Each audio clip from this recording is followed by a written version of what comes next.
नमस्कार दोस्तों, मैं चंदन कुमार राय चंदन मैथ्स मैजिक में आप सभी का स्वागत करता हूं। पिछले वीडियो में हमने संविधान की अनुसूचियों को पढ़ा था। अगर आपने उस वीडियो को नहीं देखा हो तो ज़रूर देख लीजिएगा। आज हम लोग गौतम बुद्ध के बारे में चर्चा करते हैं। गौतम बुद्ध के बारे में जो कि इम्पोर्टेंट फैक्ट जो कि हमारे एग्ज़ाम में सीधे आते हैं, उसके बारे में हम लोग यहाँ पर अध्ययन करेंगे। गौतम बुद्ध जी का सबसे पहले जन्म जो हुआ था 540 BC में नेपाल के कपिलवस्तु में हुआ था, जो कि वहाँ पर एक लुम्बिनी ग्राम जिसका कि वर्तमान में नाम रूमिनदेई है, वहीं पर हुआ था। उनके पिता का नाम सुदोधन था, जो कि शाक्य कुल के क्षत्रिय थे। माता का नाम महामाया देवी था, जो कि कोलीय वंश के थी। ऐसे डायरेक्ट प्रश्न पूछते हैं कि किस वंश के कोई थे, इसलिए मैं बताना चलते रहा हूँ।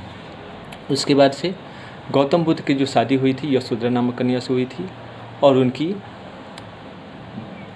बालक का नाम जो था राहुल था। गौतम बुद्ध के बचपन में ही उनकी माता का देहांत हो गया, और महाप्रजापति गौतमी जो उनकी मौसी लगती थी, उन्होंने ही क्या किया, गौतम बुद्ध का पालन पोषण किया। गौतम बुद्ध को बचपन में ही बहुत सारी सुख सुविधाएं मिली, जिसके की कारण गौतम बुद्ध को 29 वर्ष की अवस्था में लगभग सभी प्रकार के सुखों को उनको सुख भोग लिए। जिस प्रकार से हम कह सकते हैं कि उनके पिताजी ने ही कहीं ना कहीं गौतम बुद्ध को सन्यासी बनने के लिए एक प्रकार से इनडायरेक्टली सहयोग किया। ठीक है। उसके बाद से गौतम बुद्ध 29 वर्ष की अवस्था में लगभग घर से एक बार बाहर निकलते हैं अपने सारथी के साथ। तो 4 व्यक्ति 4 स्थान पर जाते हैं, 4 दृश्य देखते हैं।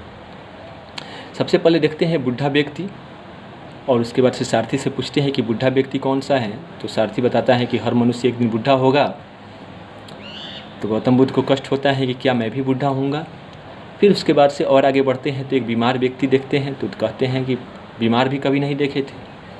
तो फिर सोचते हैं कि मैं भी बीमार होऊंगा। तो बिल्कुल उसका सारथी उत्तर देता है कि ज़रूर आप भी बीमार होंगे।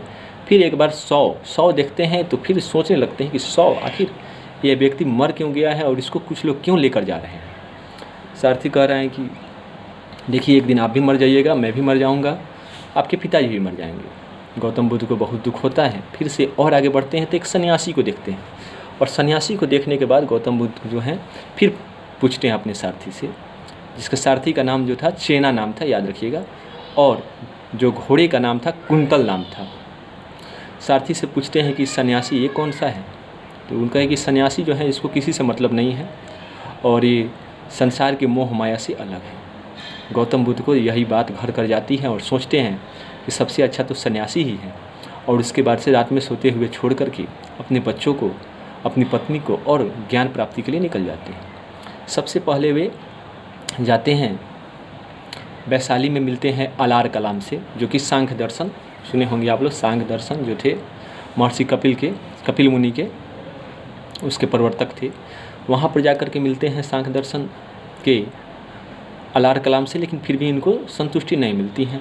फिर और आगे बढ़ते हैं, और वहाँ पर जाकर के ये राजगिरी में रुद्रक राम से मिलते हैं।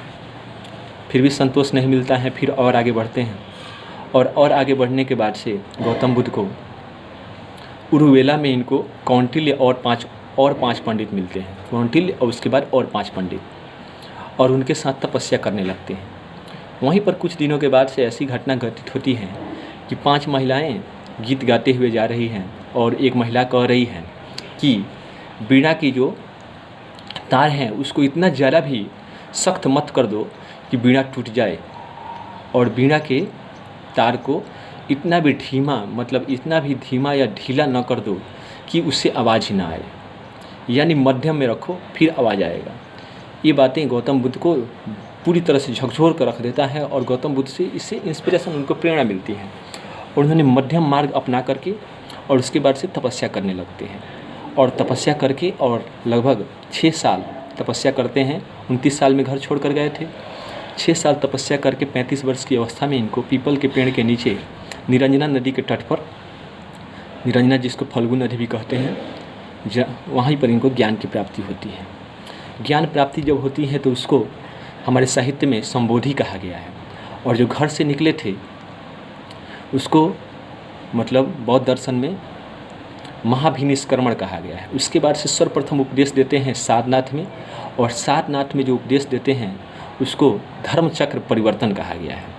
वही उनके जो 5 मित्र थे, कौंडिल्य और 5 पंडित, उन्हीं को उपदेश देते हैं। गौतम बुद्ध फिर से सभी लोगों को उपदेश देते रहते हैं। और गौतम बुद्ध के सिद्धांतों में अगर हमने देखा तो हम लोग देखेंगे कि गौतम बुद्ध जो है मध्यम मार्ग को अपनाते हैं, और ईश्वर की सत्ता पर उनका भी विश्वास नहीं है, और आत्मा को भी नहीं मानते हैं।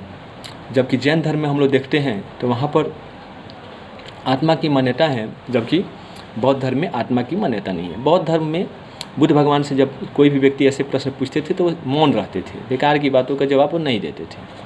ठीक है, उसके बाद से गौतम बुद्ध के बारे में अगर और हम लोग देखें तो गौतम बुद्ध जो है महिलाओं को प्रवेश वर्जित कर दिए थे, लेकिन उनके शिष्य आनंद के कहने पर इन्होंने 4 महिलाओं को प्रवेश किया था। सबसे पहली महिला अगर आपके परीक्षा में पूछ दे तो महाप्रजापति गौतमी जो थी पहली महिला थी, जो कि इनकी मौसी थी।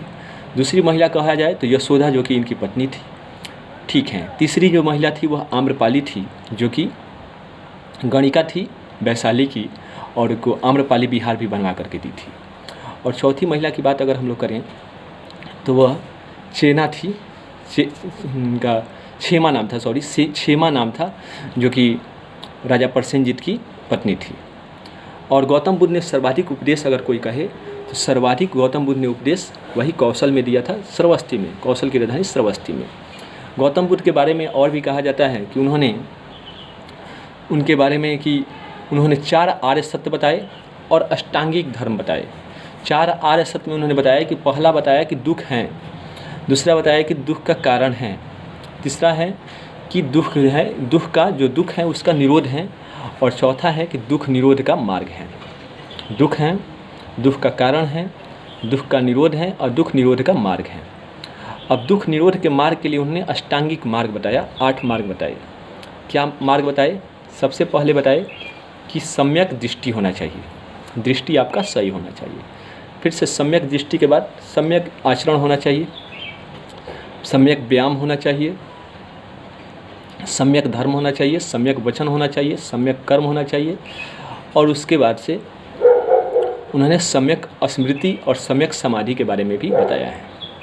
गौतम बुद्ध में उन्होंने बताया कि आत्मदीपो भव, अपने ही दीप की मतलब अपने से ही अपना विकास करना चाहिए। इसमें जैसे दीप का बुझना गौतम बुद्ध में मिलेगा, दीप का बुझना का कहीं से भी यह अर्थ नहीं है कि मृत्यु का प्राप्त होना। उसका मतलब हुआ कि तृष्णाओं का समाप्त हो जाना और ज्ञान का मतलब आ जाना एक प्रकार से। गौतम बुद्ध के बारे में, गौतम बुद्ध के समय में 4 बौद्ध संगीतियाँ हुई थी, जिसके बारे में प्रश्न हम लोग एग्जाम में पूछता है। पहला जो हुआ था 483 ईसा पूर्व में हुआ था, और राजगीर में हुआ था, और उसके अध्यक्ष जो थे महाकश्यप थे, और वह अजात शत्रु के समय में हुआ था।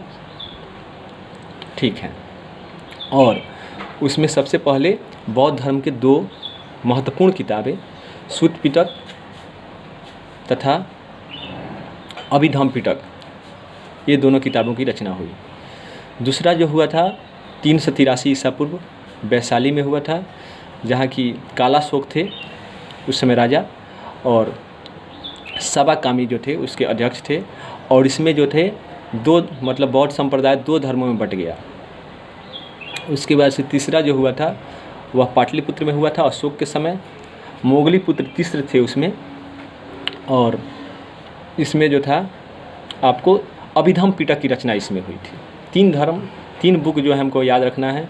सूत पिटक जिसमें बुद्ध धर्म की कहानियाँ हैं, और अभिधम्म पिटक जिसमें बौद्ध दर्शन है, और विनय पिटक, विनय से नाम स्पष्ट है, उसमें बौद्ध धर्म के आचार विचार नियमों के बारे में बताया गया है।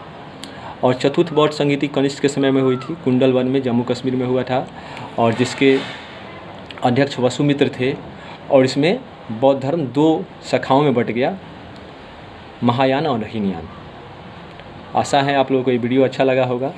अगर अच्छा लगा हो तो आप लोग इस चैनल को सब्सक्राइब करें, लाइक करें, और प्यारे मित्रों कमेंट ज़रूर करें अगर आपको ये वीडियो अच्छा लगा हो। Thank you so much.